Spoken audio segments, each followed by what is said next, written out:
it play and call it work. Hello, everybody, and welcome to this week's Sit and Talk starring me, Luka from Mini Wargaming. If you're not too sure what the show is, I literally just sit here for an hour. I normally like to push it because I do love doing this show, except I am on a pretty nasty time crunch today with Steve. We got some content to film. Filming Iron Hands after the massive fix. I'm not going to call it a nerf. It's a fix because they were busted before. Anyways, regardless, I'm here to sit down for an hour and listen to you not speak, to ask me questions. Cullen's rolling over, he's doing technical stuff, so I wasn't sure if the sound's okay, though. Right? Sound should be good. If the sound's off, let us know. Anyways, if you want, you can ask me questions. We have Streamlabs here to do that. All you have to do is follow what other people do. But to let other people know what they have to do, all you do is put in the command !ask in one word, space with your question. Now try and keep it shorter if you can, because it only shows me so many characters on the screen. I'll have to divert to Cullen to figure out where that question was. Now, anyways, it's opened up, so you can ask as many questions as you want. Also, you can't ask more than one question. You can't ask a new question until the next one comes up. I will also be I can't speak right now. I will also be answering questions from Vault members on the Mini Wargaming website. Wow, that was left for me last week on Steve's Sit and Talk. Also, next week is Matt's Sit and Talk, where you can ask him questions. He's the boss. He usually has more insightful answers to questions other than myself. I just ramble. But I try. I honestly try. I guess we can start the show off. Also, a lot of notes that I'm kind of remembering here at the end. If you want to leave questions for Matt, you can't do them on YouTube.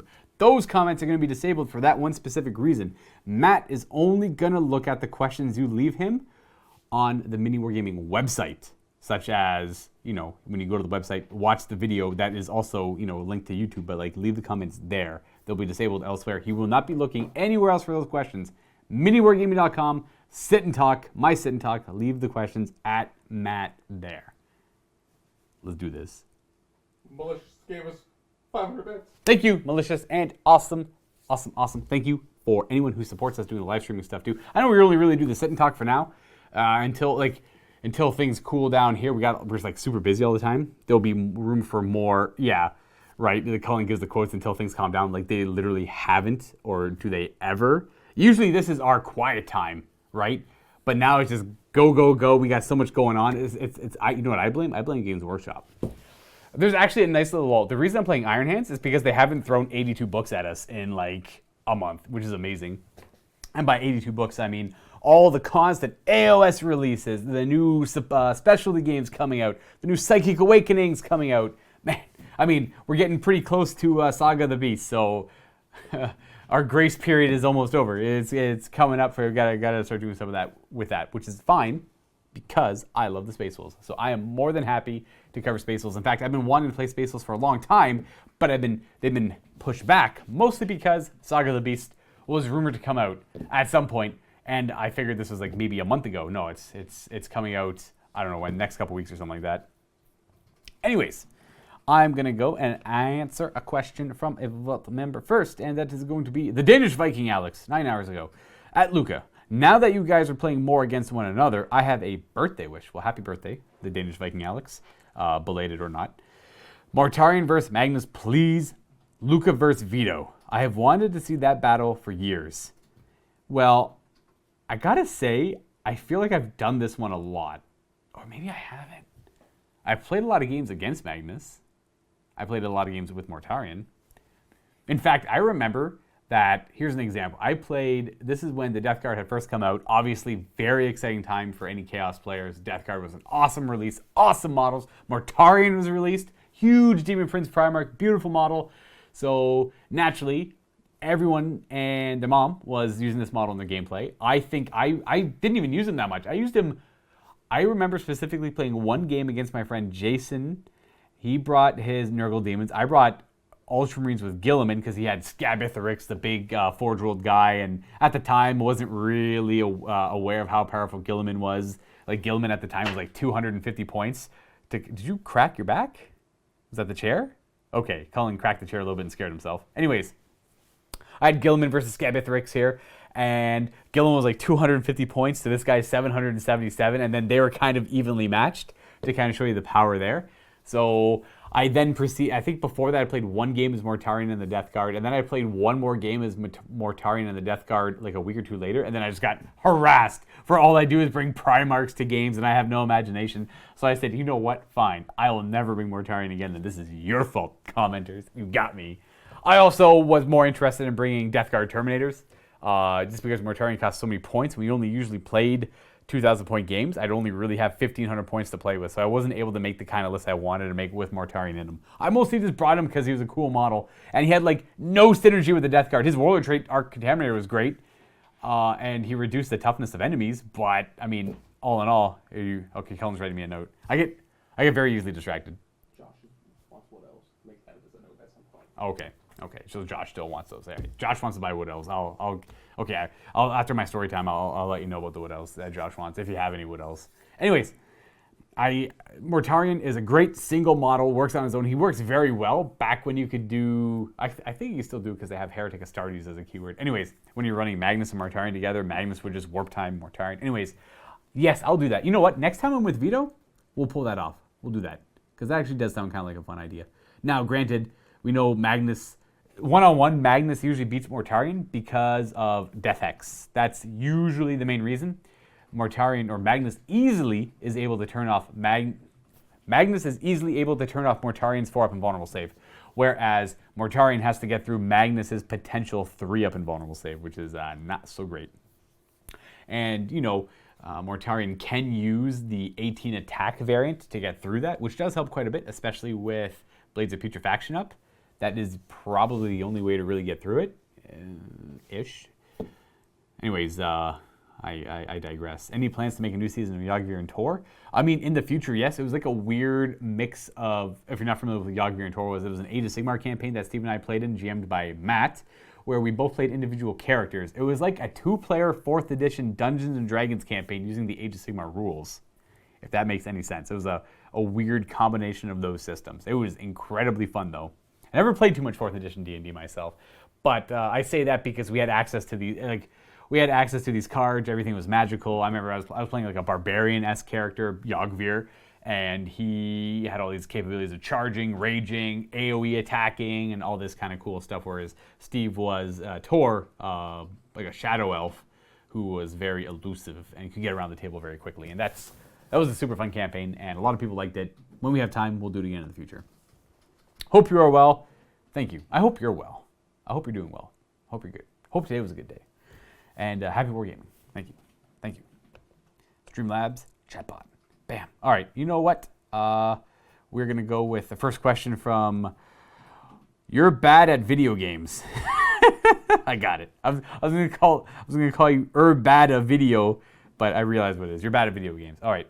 What's Quirk doing? He is a real estate agent now. I believe he's working with his father, because his father is a pretty... His father's company. His father's company. Yes, that's what it is.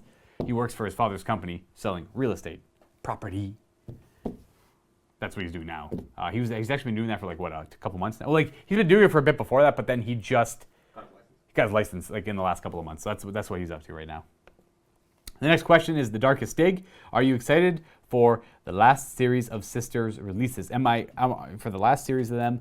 I haven't been, I'll be honest, The Darkest Dig, I have not been following them all that much, mostly because they're coming with all these new plastic models, but I love new plastic models, but I also didn't hate the old metal ones, and we have an entire Our Martyred Lady metal Sisters of Battle collection that it is technically missing some of the new things like the mortifiers, and I can't remember, is it Zephyrim? Is that kind of new? I can't remember the names of all the units, but we have the Sister Repentia, we have everything we need to play Sisters of Battle minus the mortifiers. We still have the old Penitent engines.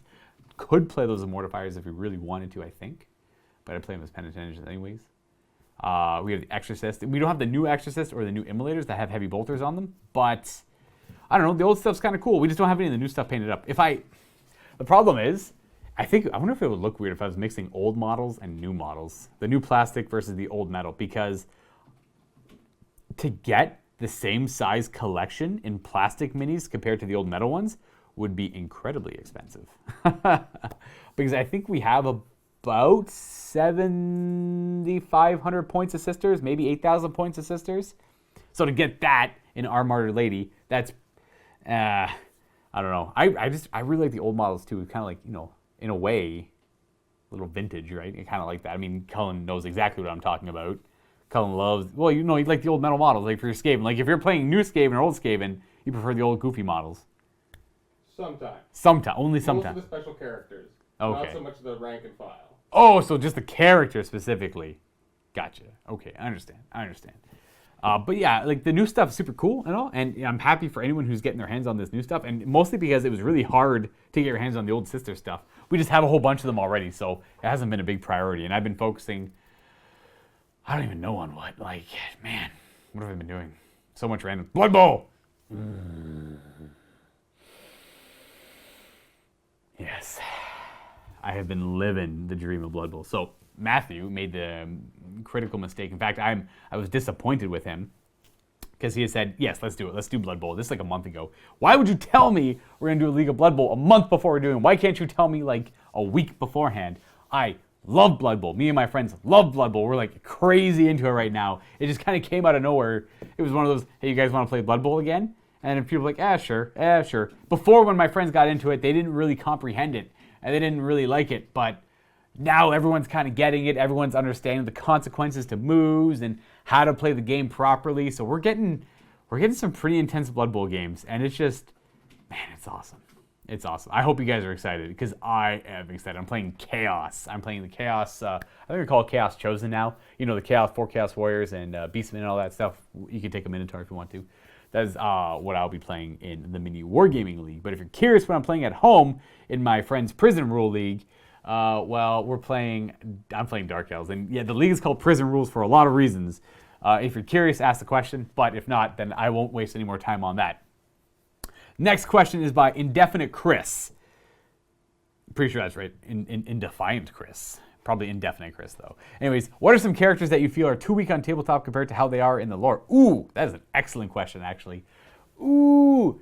Oh, man, there's like literally oh, no, I want to say there's so many I could think of right now, but it's driving me nuts.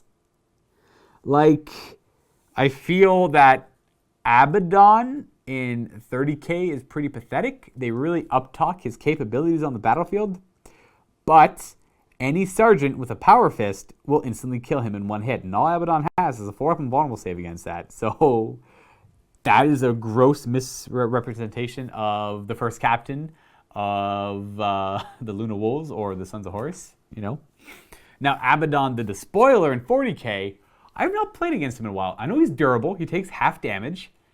He can hit like a truck with the Talon of Horus. He gives out rerolls. He could probably take most everything his size in the game, and if he could probably tango with a knight pretty well, actually. So you know what? I would imagine Abaddon's rules are pretty equivalent of what he's capable of. Maybe not. Abaddon's bloated by chaos. He's pretty strong in the narrative, so maybe he's. I gotta imagine all these characters are probably misrepresented on the tabletop. You can't give them. One guy right away is like, explain prison rules, please. Okay, I'll get to that. Weaker characters. I'm going to go ahead and say I think all the characters are a little bit weaker compared to what they could probably do narratively. I listened to a bunch of the Horus Heresy books. The things that the Astartes do is just nuts compared to a tactical marine that has 1 attack on the tabletop game compared to a guardsman that also has 1 attack. The problem is not so much the rules of the unit, it's just the core fundamentals of the game and it being a D6 system. You can only do so much with a D6 system without it getting ludicrous and out of control.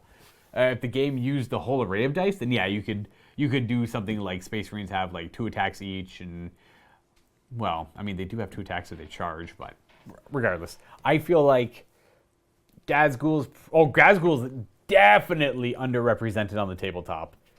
Maybe the new model coming out though. I say this now, but that new Gazghul Mag Uruk Thraka coming out in I think pre-orders next week or the week after. I can't remember. Anyways, he's gonna be a beast.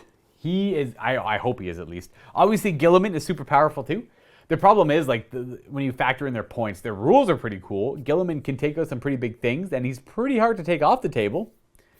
One thing that's lacking to represent character strength is weapon skill. That was a great mechanic to represent characters' martial prowess and combat versus other models, right? So let's put it this way. Gilliman's on the table. Gilliman is fighting Cultist. Cultist walks up to Gilliman, and every second attack the Cultist has is going to land a hit on Gilliman. Whereas, obviously he's got his armor of Destiny, I think it's called. Anyway, he's got two of his, the old weapon skill system acted as both offensive and defensive, because the higher your weapon skill, the harder you were to hit in combat. You'd parry attacks, move out of the way of attacks, things like that. I kind of miss that. Now, the flat value to hit with weapon skill, it's super basic, super easy, awesome for new players. I just missed that old weapon skill rule, right? Like a Bloodthirster, I think a Bloodthirster is weapon skill 10. One of the best things on the tabletop to fight with. Most everything, average, would hit it on 5s because everything would have weapon skill 4 or less. And if you had double +1 your opponent's weapon skill, it would be hitting on 5s. And then if you tacked on something wild like in fantasy, you could do weapon skill 10 and -1 to hit. You'd only get hit on 6s. That's Fencers, Blades, and Glittering Scales, if anyone's curious on that one. Or if you could get like just Fencer's Blade on a Chaos Lord with Mark and Nurgle, would work too in that regard, I suppose. It's an old mechanic I really miss. So I feel like a lot of characters are misrepresented because they lack that defensive mechanism built into their weapon skill. Now, a lot of characters, well, I shouldn't say a lot. There are some characters that are -1 to hit because they're good in combat, but I'm not too sure who that would be. Okay, here's an example. Gilliman, what was it? Yeah, Gilliman in 30K. The longer you were in combat with him, he would be able to read you as a combatant. And the longer you spent fighting him, the more he would comprehend and understand your fighting style and know how to counter it. I can't remember what that rule is called, but every turn you were stuck fighting him, he would get +1 weapon skill, which is super cool. To a max of 10? Yeah, you can only ever go up to 10. Now that mattered mostly. It sounds cooler than it was, but it was pretty good. He was a good matchup for Horus. He was just a good duelist. He was an awesome combatant. He was more of a leader of men, or Ultramarines, I should say. Just a leader in general.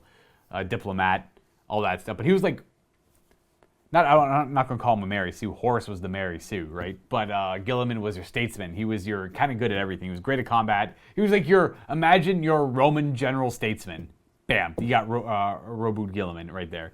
He had awesome rules. All the Primarchs, I gotta say, have awesome rules in Warhammer 30K, and I think they are properly represented.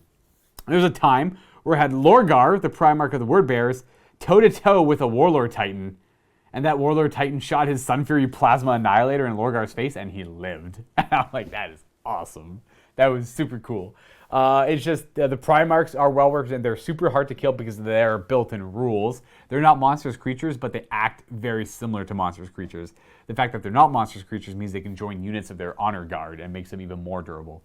Stuff like that. Anyways, I digress. I've gone too long on these characters, indefinite Chris. I think the answer is generally they're all kind of weak on the tabletop in 40K. 30K, you have some more accurate representations. The Custodian characters are absolutely bonkers. They're super cool, super powerful. A few of the named characters like Abaddon, he wants to be in the front. He wants to be fighting as long as he possibly can, but he just gets beat up by a random Space Marine sergeant with a power fist, and that's super sad. Yeah, that's super sad. He should have Eternal Warrior. I think Ezekiel Abaddon should have Eternal Warrior. Anyways, I'll give you that one. Next question, Andrew Octobeard. More orky stuff. What's your opinion on the big fight between the Space Puppy and the Beast? Well, Ragnar looks super cool. I am very curious what his rules are because they've been giving these Primaris characters. Oh man, you know what? I'm actually kind of regretting this, but I can't quite remember what Ragnar's current rule in 40K is. I'm not going to worry about it. I'm curious to see. I'm sure they're going to give him a variation of his rule. He's going to be Primaris. He looks super cool. I love his chainsword, but it's just a take on his old chainsword. And I'm just kind of curious what Gazgul is going to have. Now, I got to imagine that if they do the rules properly, that Ragnar will work very well with the Space Wolves. But if you're to put Ragnar and Gazgul Thraka fighting one another, Gazgul Thraka is probably going to win 95% of the time. I say 95 because 5% could be dice, right? The dice could be bad. And you never know, Destiny and all that stuff. Now, Ragnar Blackmane will probably be able to beat up Gazgul Thraka with some Space Wolves helping him out. Pack tactics, as Space Wolves should play.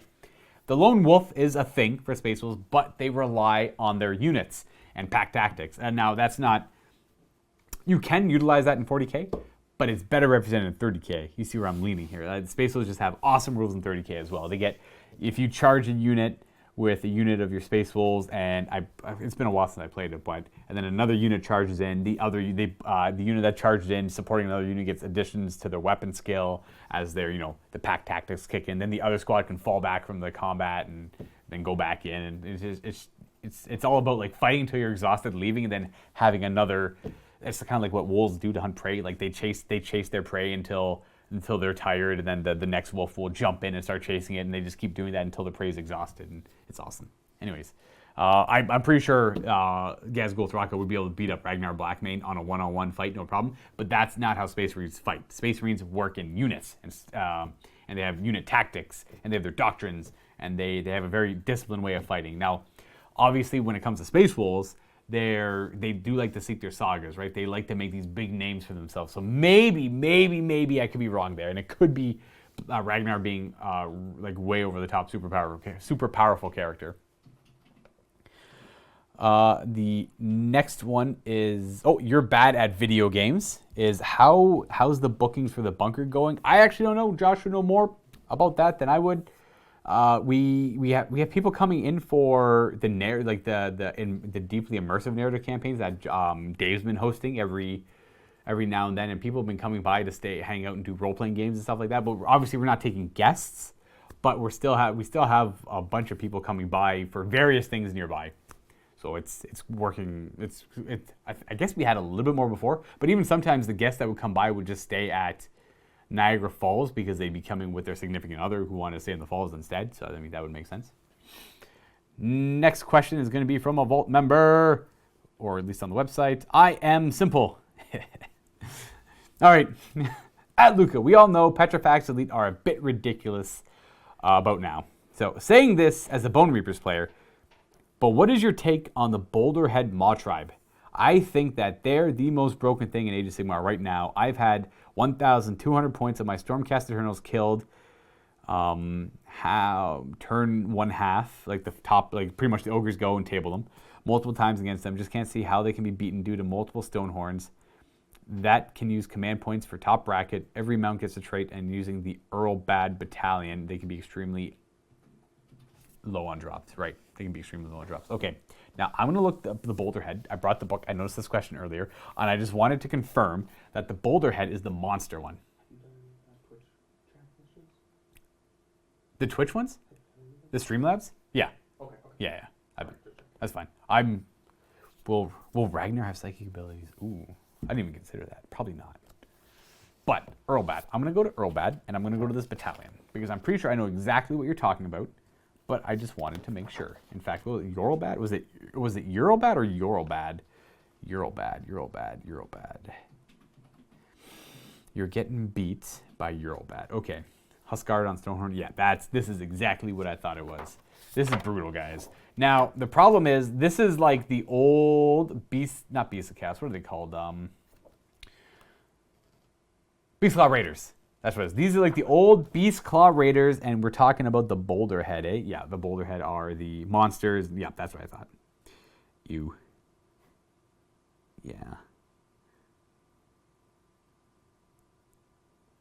Okay, well, it's pretty much like the old Beast Claw Raiders.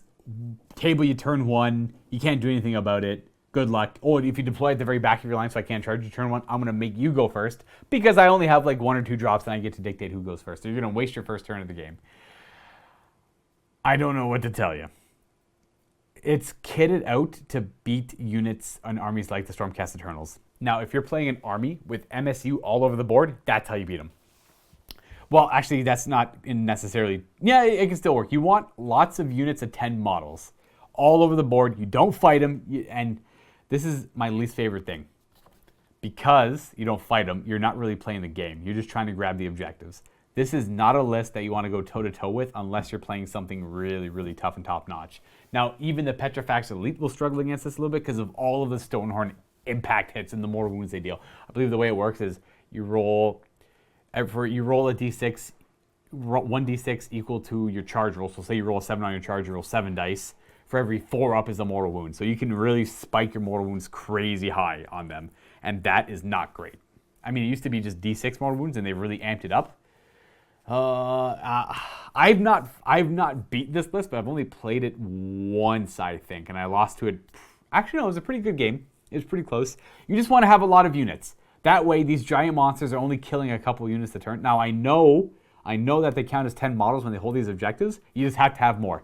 It's not about fighting them, unless you can have a list. Like I'd put the Petrifax up against it, and I'd probably be fine. I'd probably win, just because the Mortek Guard would outclass them, and I know that for a fact. They can charge in the Mortek Guard, but the Harvesters just protect the Mortek Guard way too much. Unless they have a way to kill the Harvesters, which... No, the Snowballs aren't good at killing Harvesters anymore. The Snowballs are better at killing the bigger units of Mortek Guard. It's a lot of mortal wounds, but you got to remember, for every Mortek Guard that dies near a Harvester, on a 4th they stand back up. So that is... You just eat half their damage. They would struggle against that. I think your best bet is just massive units of Mortek Guard as Bone Reapers. You can do whatever you want. Petrifax Elite's your best bet. And honestly, that's how you want to beat it. The answer is Petrifax Elite's kind of sad. I'll be honest though, this book here, the Ogre Mod Tribes, that's a good book. That's a strong book. So do with that what you will. Petrifax beats it though, no problem. And you know what? Even Seraphim, we're doing pretty good with the Coalesce Seraphim. We're doing pretty good against ogres. I don't know about the big monsters, but they did okay. Next question here is by Myelin. Luka, Steve is crazy if he thinks Gazgul is going to be around the size of a big Terminator. You're going to win. Oh, thank you. Yes. Thank you. Yes. I think he's going to be on a 60mm base. I wouldn't be shocked if he's on an 80. Though an 80 does seem a little big. I'm trying to imagine moving that character around the table is going to be a little obnoxious. So I think he's going to be on a 60. And he's going to be about the size of a Leviathan. Not as tall, but the same kind of like area taken up, right? He's kind of leaning over to the side. He's squatting. Sorry? Footprint? Yeah, I guess footprint. Volume. That's the word I wanted. He's going to be the same volume. He's just in a different stance. He's like leaning forward, but he's about as big. That's my guarantee. That's my guess. And if he was bigger than that, well, that's cool and all, but it's going to be a little bit less practical to use on the tabletop. Unless you're not playing with a lot of terrain, then you're fine. You just run right over the middle and go to town with the beast. This one's also by Myelin. I guess the first one is more of a statement than a question. But we have 2 questions. Would you rather be big brain Luka or hard body Luka? Second. Oh, so okay, it's the second question. All right. Big brain Luka. Big old wet brain full of curvatures and grooves or hard body Luka. I don't want to be soft body Luka. Wait, okay, I guess, you know what, does it mean if I'm one, I'm the other? So if I'm not big brain Luka, am I little brain Luka, or am I smooth brain Luka? Dry brain? Or am I soft body Luka? Sometimes I don't do big brain, I often do not do big brain moves. That's more for entertainment, just to be silly. Let me think on this one. I'm going to go to the second question. How do you deal with Leviathan Dreadnoughts as Death Guard? Ooh, actually, I know exactly how to deal with them. And I don't necessarily mean the big dumb Iron Hand one, but even just a general Space Marine. So the problem is, how did that work? I know twice now I have killed Leviathan Dreadnought with Blight Bombardment, with Veterans of the Long War, and with the Biologist Putrefier? Is that what he's called? The Grenade Rack character. So he makes your Blight Bombardment, lets a unit throw all grenades. So if you have 10 guys, you're throwing 10d6 grenades. He makes them all strength 4, damage 2, and a 6+ to wound on the grenade does a mortal wound in addition to its normal damage. Now if you veterans that, they wound on 5s, and every wound you do does a mortal wound in addition, and you get to reroll wound rolls of 1. So if you're throwing 10d6, the average is 35 hits, hitting on 3s, rerolling, because you have something nearby to reroll, and then it will say you get like 30 hits, like 25 to 30 hits, and you're wounding on 5s, rerolling 1s, so you're going to get about 10 mortal wounds on Leviathan Dreadnought right there. And with all those saves, if he fails a couple of those saves, if he's not using Unyielding Ancient, he'll probably just die to the rest of the wounds. And then you can just charge in and cut them up with your... I like to use plague weapons, though. Plague weapons on the Plague Marines are super powerful, especially with Blades of Putrefaction and Veterans of the Long War. You're doing a ton of mortal wounds here, guys. So you have to... I know a lot of people don't like to play Close Combat Death Guard, but I am a huge fan of Plague Marines with close combat weapons. I have had oodles of success with them. I remember I was fighting Dana. I don't probably watching or not, but he loves to run lots of dreadnoughts. Yeah, he had tons of dreadnoughts. So he had his Leviathan, and he had another dreadnought nearby. I remember I threw a bunch of grenades at the Leviathan. I killed it with the grenades, and then I charged the other dreadnought and then killed that in one go of combat too. And it was just it's a very surprisingly powerful unit. Mostly because it can get up to +2 to wound, and every 5+ is a mortal wound with their melee weapons because of Veterans of the Long War, and it's just really great. So I would recommend that. Minus that, I'd say Mortarion is pretty good. Not the single attacks, but with the lots of little attacks with Blades of Putrefaction up. He can't do Veterans on himself because he's not infantry, but he's Strength 8. The Leviathan's down to Toughness 7, so you have 18 attacks. Every 6 to hit is an extra 3 attacks, and every 6 to wound is a mortal wound in addition to its normal damage. It's AP 1, bringing it to a 3-up save, and it's just rolling a bunch of saves. You roll on 3s, you wound on 3s, re-rolling 1s. It's surprisingly effective. You wouldn't think doing the little miniature attacks would do more damage, but they more often than not do tons and tons of damage over the 6 attacks that do d6 damage. Those attacks are meant for things, vehicles that don't have an invulnerable save. Anything that's got a 4 or better invulnerable save, just do the little attacks, especially if it's the Imperium. Now, hopefully that helps you out a little bit. I don't know. Big brain Luka. I want to be big brain Luka. There we go. Soft body Luka. No, whatever. I don't care. Frigate, whatever. All right, we're going to go to the Streamlabs. I'm going to take a sip of my tea here now because I've been talking pretty much for 32 minutes straight. Gotta weten up that brain. My throat is so moist now.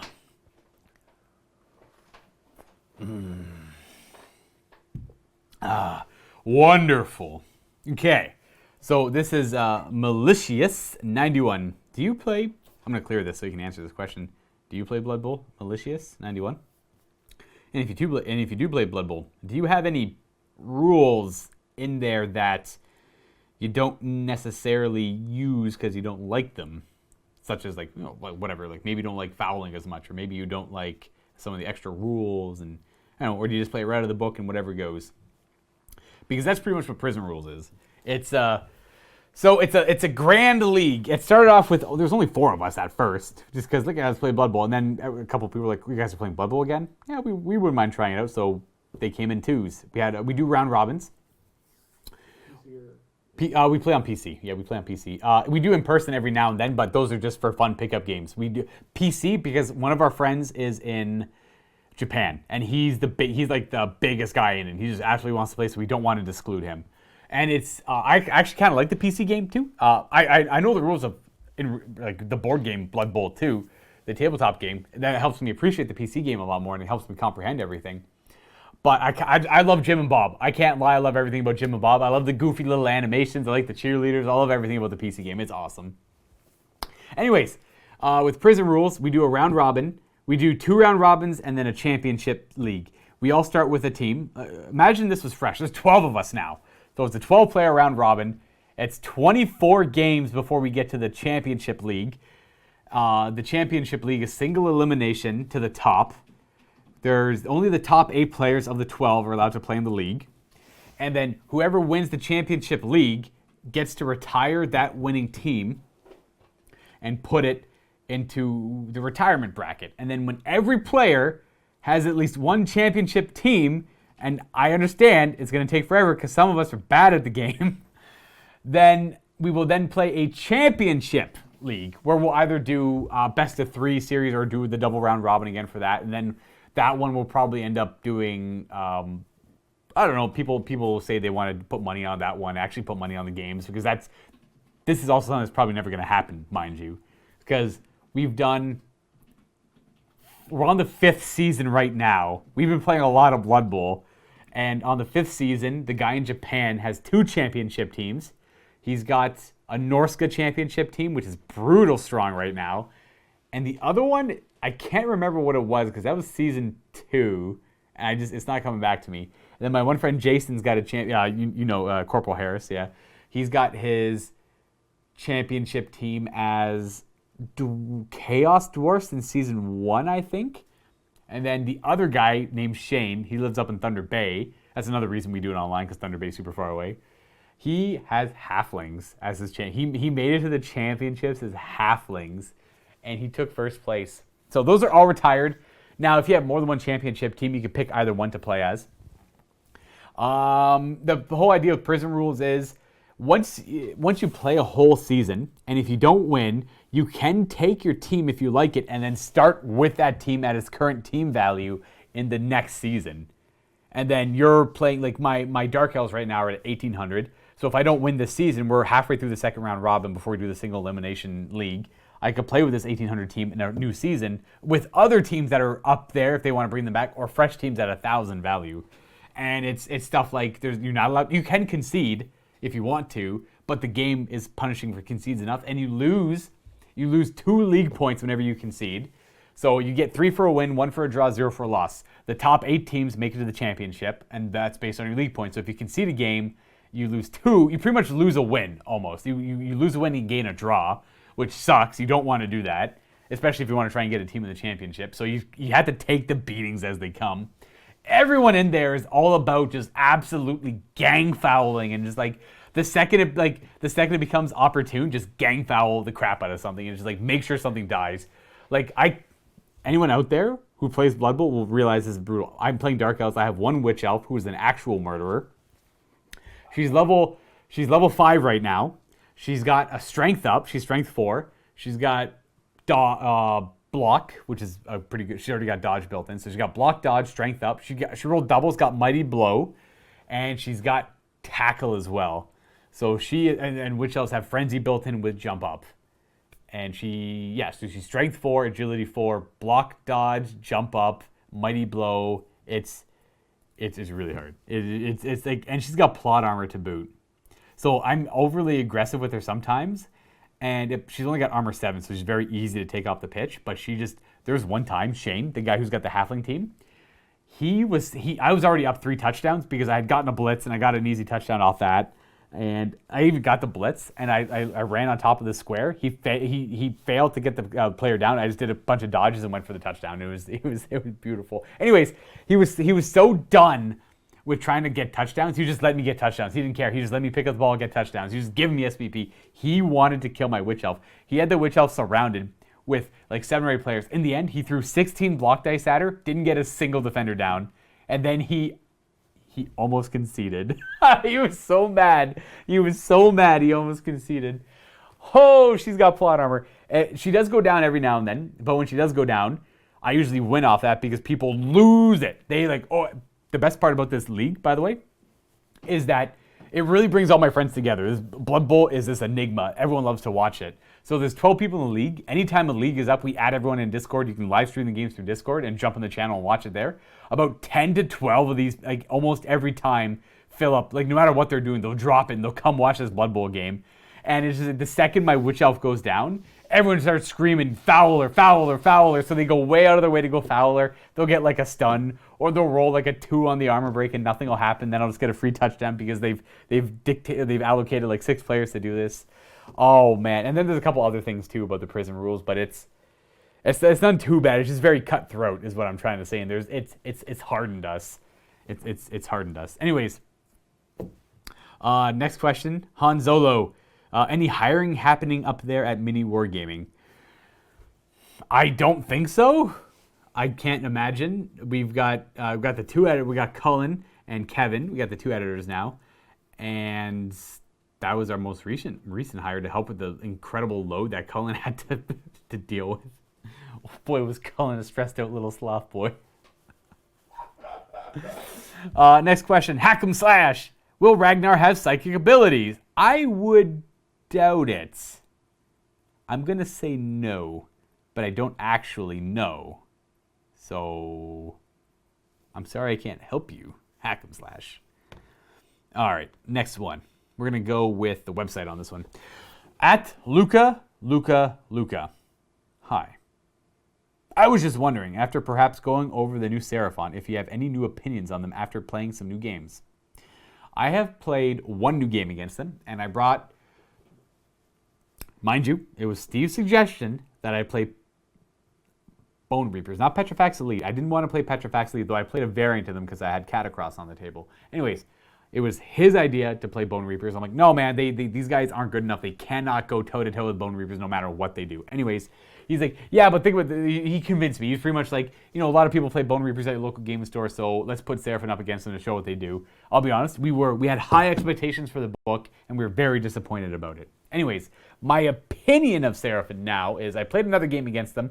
I played a okay Khorne list against them to see how they would do. Khorne being a very medium tier army to begin with.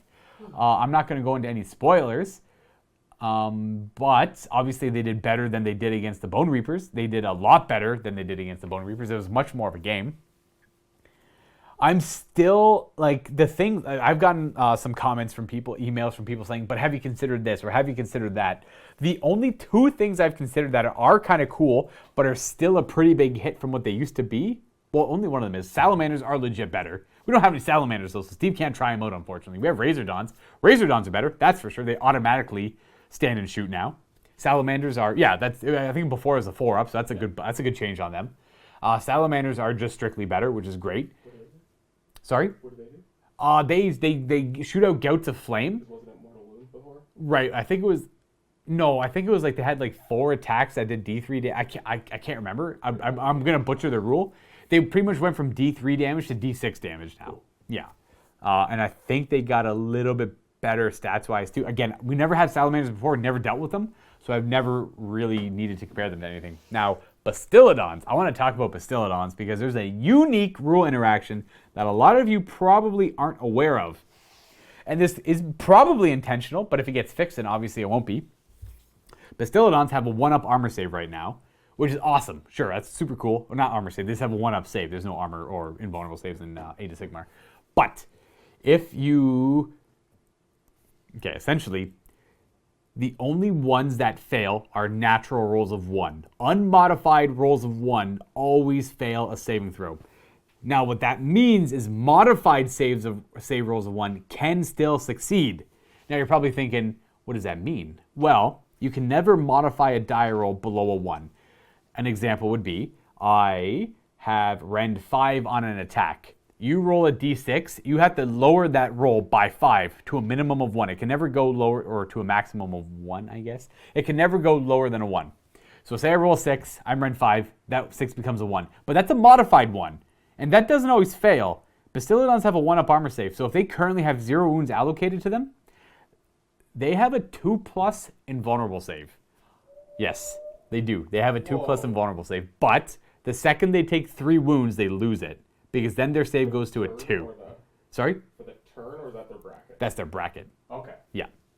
So they have a 2+ invulnerable save, essentially, if I had to put it in layman's terms. I think the second they take 3 wounds or 2 wounds, they're bracketed, their save becomes a 2+ save. And at that point, modified and unmodified ones will fail. Okay. Because they're looking for a 2+. Okay. But when they're looking for a 1+, modified ones still succeed. So you could have infinite rend, right? It's just nuts. It's actually kind of cool, but you're probably thinking, wow, that sounds really good. But consider Bastiladons before. If you're in a Thunderquake battalion, a Bastiladon had a 3-up save that couldn't be modified. So they were ethereal at a 3-up save. If you're in the Thunderquake Brotherhood, the Thunderquake battalion, you could reroll your saving throws. So you had a 3-up invulnerable save that was rerollable, and you had a 4-up to ignore mortal wounds. They don't have that 4-up to ignore mortal wounds anymore. Bastiladons were bonkers before. And they used to get to reroll their wound rolls as well. They reroll, if they went savage, they'd reroll wound rolls with their shooting attack and their close combat attack, as well as their saving throw. They had to get hit.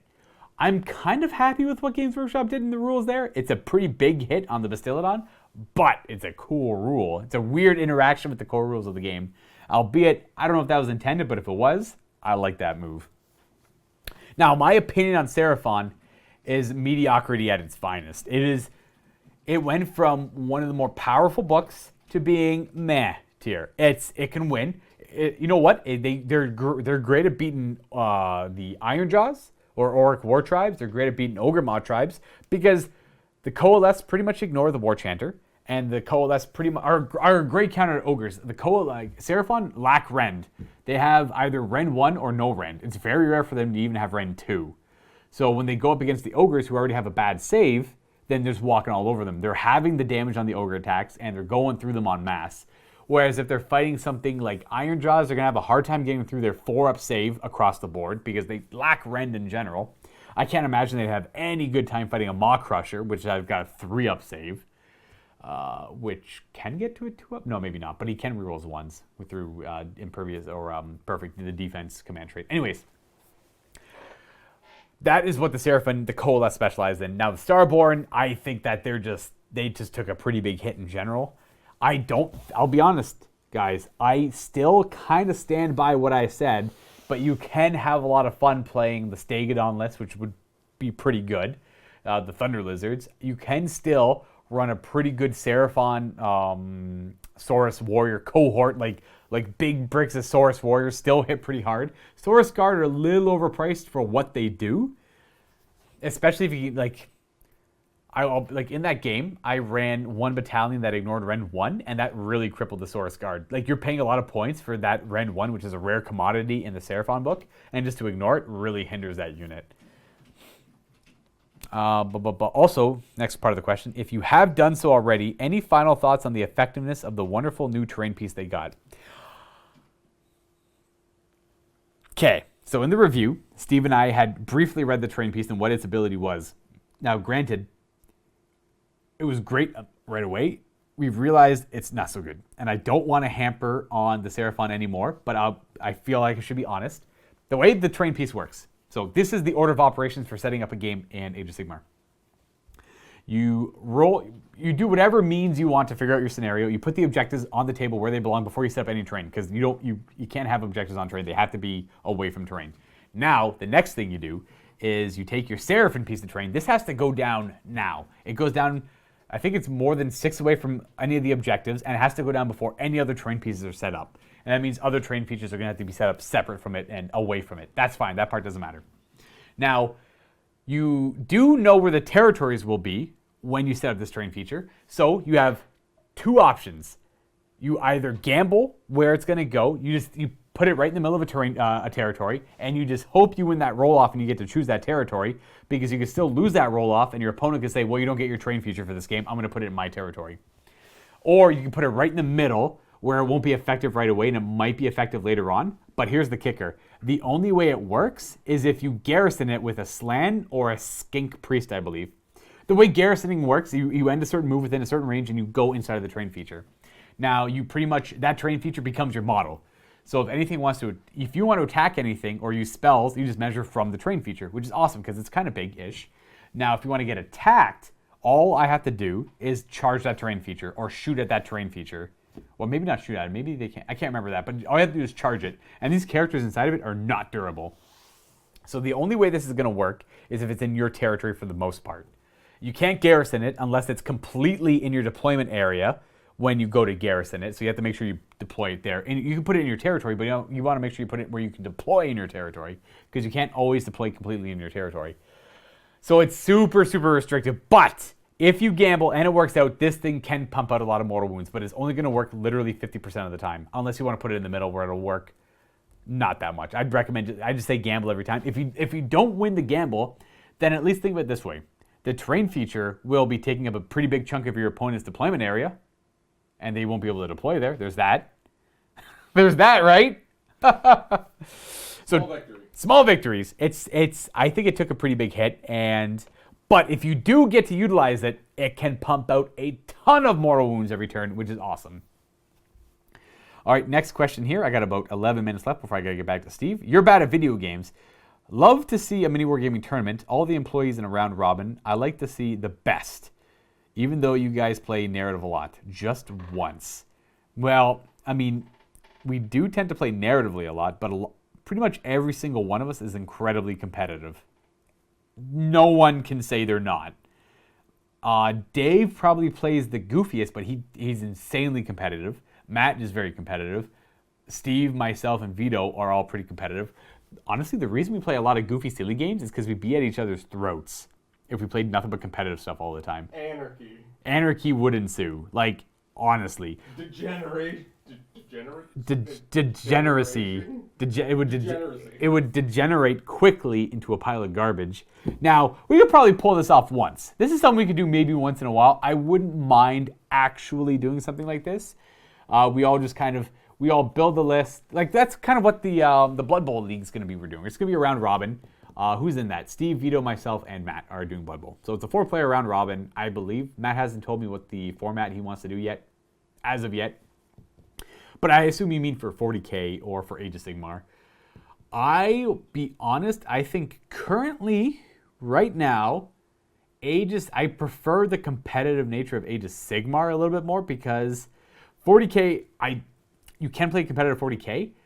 And Steve and I are actually doing one of those games right now. In a way, we're playing strong lists. I'm playing Iron Hands, he's playing Dark Angels.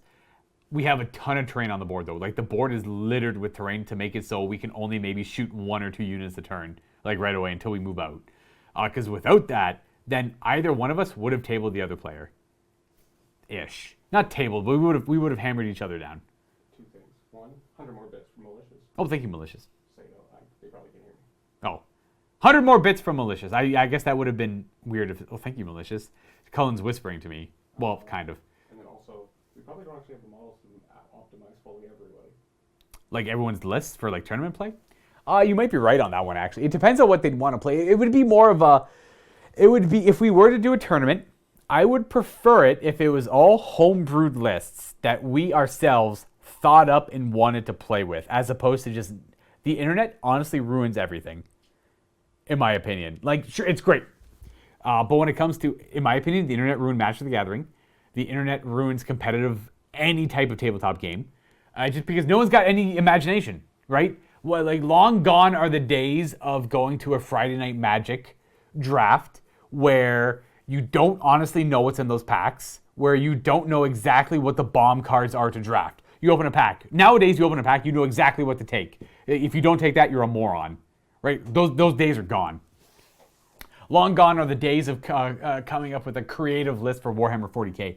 Back in like 2nd edition, 3rd edition, maybe even up to like 5th or 6th edition. I miss the fun names too.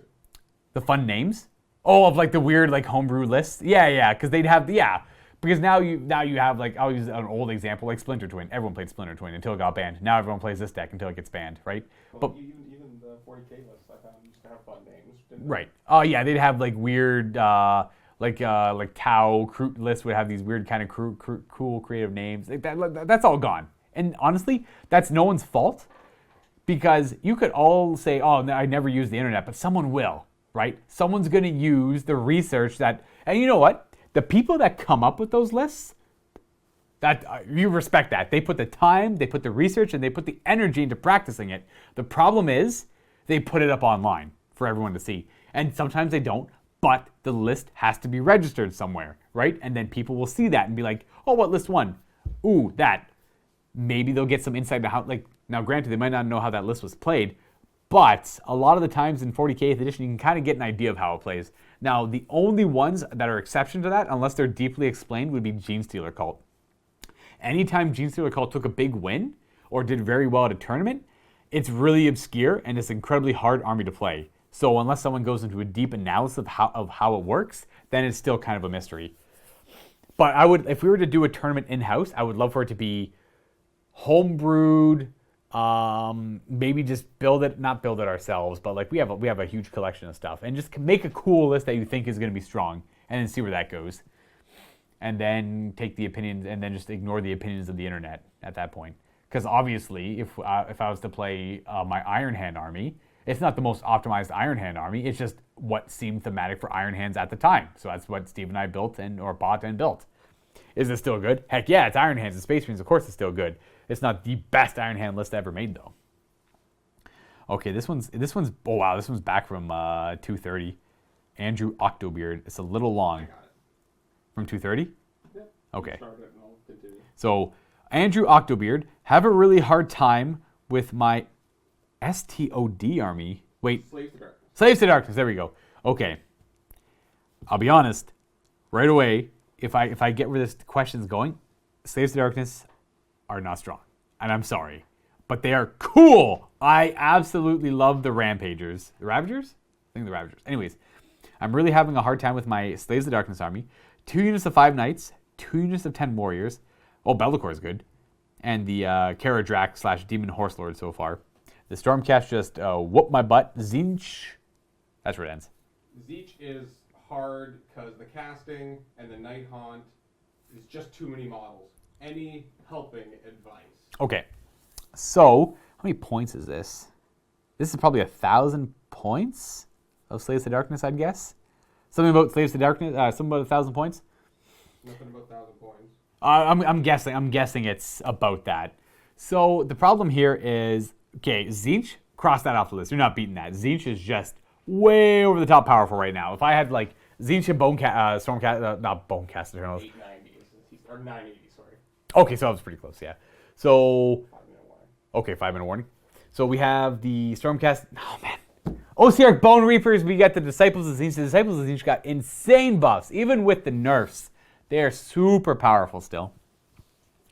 And Slave of Darkness is kind of on the lower spectrum of things.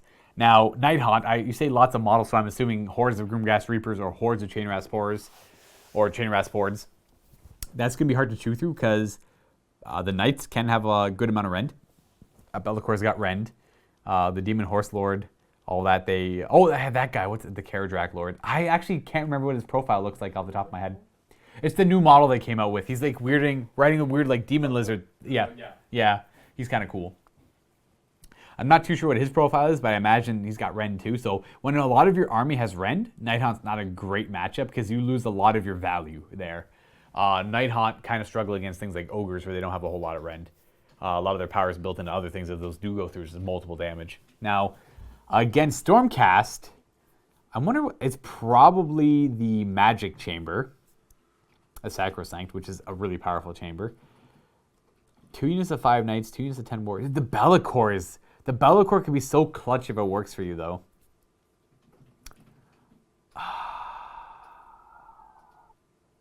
I could see why you're struggling too, because like for objectives, the 10 Warriors have to hold back and hold objectives for a turn, and facing the Stormcast Eternals, you have to stay back. You can't move with them.